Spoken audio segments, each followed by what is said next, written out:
Plot analysis of Things Fall Apart. The narrative structure of Things Fall Apart follows a cyclic pattern that chronicles Okonkwo's youth in Umofia, his 7-year exile in Mabanda, and his eventual return home. तो तो जो narrative structure है things fall apart का, वो cyclic pattern है एक, ठीक है। उसमें सबसे पहले ओकोंको की यूथ दिखाई गई है यूमोफिया में। उसके बाद वो 7 ईयर एग्ज़ाइल में जब वो वहाँ रह के आया है वो दिखाया गया है। और फिर वो जब वापस आ जाता है अपने घर से, मतलब उसकी पूरी लाइफ हिस्ट्री दिखाई गई है इसमें। Even the novels 3 part covers one of these periods of Okonkwo's life. जैसे कि नॉवल के 3 पार्ट्स हैं, तो तीनों पार्ट्स जो है ना वो कवर हो रहे हैं। एक पार्ट जो है ना वो एक पार्ट कवर कर रहा है उसकी लाइफ का, ठीक है। The novels 3 parts also map on to a gender narrative structure that follows Okonkwo from fatherland to motherland back to fatherland, ठीक है। तो वो पहले फादरलैंड में रह रहा होता है, उसके बाद वो मदरलैंड में चला जाता है और फिर से वो फादरलैंड में वापस आ जाता है। The gendered narrative structure functions into counterpoints with Okonkwo's ongoing obsession with his own masculinity. Despite every attempt to gain status and become an exemplar of traditional Igbo masculinity, Okonkwo suffers from a feeling of relentless emasculation. Okonkwo's struggle to achieve recognition repeatedly draws him into conflict with the community, eventually leading both to his own downfall and to that of Umofia and 9 villages. तो जब भी वो अपनी masculinity को show करने लग जाता है, अपनी उसकी मिसाल कायम करने के लिए की कोशिश करता है, तो वो जो है एक कॉन्फ्लिक्ट में चला जाता है अपनी कम्युनिटी के साथ।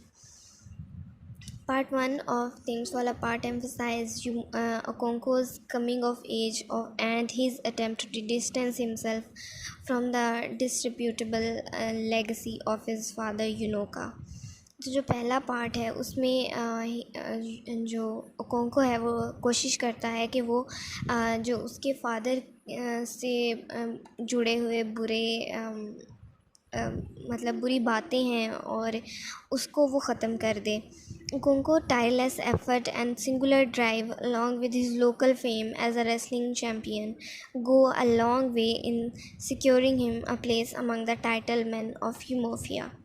Yet Okonkwo's zeal frequently leads him astray, as when he executes Ekmefuna, the young boy who became his surrogate son after being surrounded by Umofia by another village to settle a violent dispute. When the clan elders decide it is the time for Ekmefuna execution, an elder named Ekbufi Ezudi warns Okonkwo that he should ये conclusion quotation है, he should not bear a hand in Ekmefuna's death, ठीक है। Despite this warning, amount of panic ultimately drives Okonkwo to bring his matches down on his surrogate son. Quotation है, he was afraid of being weak, ठीक है। At other point in part 1, Okonkwo show himself quick to anger with his wife and short in patience with his children. His obsession with upward mobility and traditional masculinity tends to alienate others, leaving him in a precarious social position. In addition to narrating Okonkwo's struggle to build a distinguished reputation, Part 1 also provides a broad view of the pre-colonial Igbo cultural world. तो इसमें pre colonial cultural word जो है part 1 में वो भी दिखाया गया है कि उनके ट्रेडिशंस क्या हैं और वो कैसे रहते हैं, कस्टम्स क्या हैं उनके, ये सारा कुछ। Chinua Achebe, who is the writer of the novel, showcased numerous Igbo cultural values, religious beliefs, and ritual practices to provide the reader with a sense of the Igbo word. तो Igbo word का की एक true picture जो है वो एचबाई ने present किया हमारे सामने, उनका कल्चर दिखाया है और सारी चीज़ें, उनकी रिचुअल प्रैक्टिसेस क्या हैं, ये सब। By the end of part 1, however, both Okonkwo's life and the life of his community teeter on the brink of disaster. The first blow comes with the death Ogbuefi Izeudu, the oldest man in the village, and the same man who warned Okonkwo against killing Ekmefuna. The second blow comes when, during Izeudu's night-time burial, Okonkwo's gun misfires and kills Izeudu's 16-year son. The ominous manslaughter of Izeudu's son forces the remaining village's elder to burn Okonkwo's heart, kill his livestock and send him his family into exile for 7 years. तो उसकी सज़ा में वो 7 साल के लिए भेज देते हैं भाई. ये कुछ चीज़ें ऐसी हैं जो समरी में रिपीट हो रही हैं ना, तो इसलिए मैं इनको ज़्यादा एक्सप्लेन नहीं कर रही क्योंकि वो उसमें भी काफ़ी क्लियर हो चुकी हैं. ठीक है. Exiled for committing a feminine crime. It was an accidental crime. It was not a feminine crime, but उसको एक feminine crime कहा गया. Okonkwo retreats from his fatherland to the land of his mother's kin, a retreat that Okonkwo's find deeply emasculating. The personal sense of emasculation parallels larger cultural and historical changes as white Christian missionaries begin to infiltrate the lower Nigerian region. Including both Umofia and Okonkwo's site of exile, Mubanta, the personal and historical sense of emasculation come to head when an old friend from Umofia visits Okonkwo's in Mubanta to inform him that his eldest son, Nvoy, has abandoned traditional Igbo beliefs and joined the Christian faith. तो वो जब ओब्रेरी का उसको बताने वहाँ से visit करता है उसको ओकोंको को, तो उसको बताता है कि जो नवोई है उसका जो लेज़ी सन जो था जिसके बारे में वो हमेशा परेशान रहता था, उसने क्रिश्चियन जो रिलीजन है उसको एक्सेप्ट कर लिया है. Realizing that his event constituted a major rupture in the patrilineal line, Okonkwo disowned Navoy. तो वो disown कर देता है Navoy को. By the time Okonkwo and his family leave Mabanta, the growing presence of foreigner in Umofia has already created deep internal division. In addition to the missionaries who arrived in the absence, government officials also begin to filter in, installing a foreign rule of law.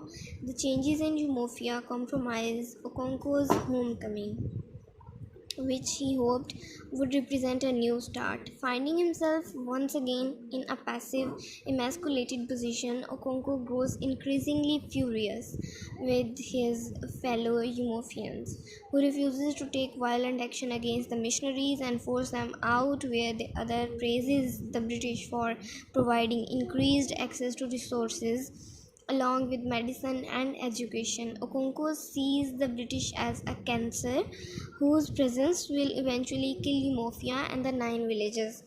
अब यहाँ पे ये सारा scene ये हो रहा है कि इनके गांव में मिशनरीज़ आ जाते हैं और उसकी एब्सेंस में, और गवर्नमेंट ऑफिशियल्स आ जाते हैं वहाँ पे, तो वो अपने फॉरेनर रूल्स जो होते हैं वो लॉ के वो वहाँ पे अप्लाई कर देते हैं. चेंजेस बहुत ज़्यादा आ जाते हैं जब ओकोंको जो है वो वापस आता है. तो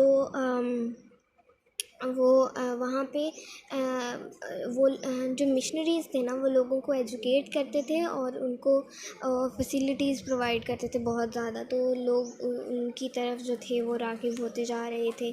तो लेकिन जो ओकोंको है वो उनको एक्सेप्ट नहीं करता और वो उनको रेफ़र करता है एज अ कैंसर. वो कहता है ये एक ऐसा कैंसर है जो यूमोफिया को एक और उसके जो 9 विलेजेस हैं उसको एक दिन ख़त्म कर देगा. Following another emasculating incident where post-colonial officers threw Okonkwo and other in jail and set a steep bail. तो एक और जो मैस्कुलेटिंग इंसिडेंट होता है वो ये है कि जो कॉलोनियल ऑफिसर्स होते हैं, जो गवर्नमेंट ऑफिशियल्स होते हैं वहाँ पे, वो उन सबको जो रिस्पेक्टेबल मैन होते हैं इसके इन विलेजेस के उनको एक जेल में डाल देते हैं. Okonkwo takes an uncompromising position in favor of tradition. His final act of violence, murder and suicide cements a novel tragedy.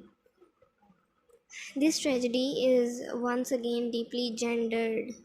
In the law of Eumophia, an intentional killing constitutes a masculine crime.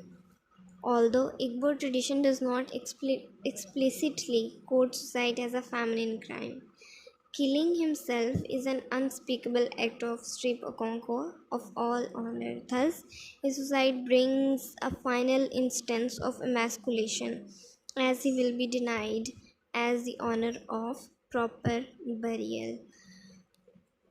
This was plot analysis. ठीक है.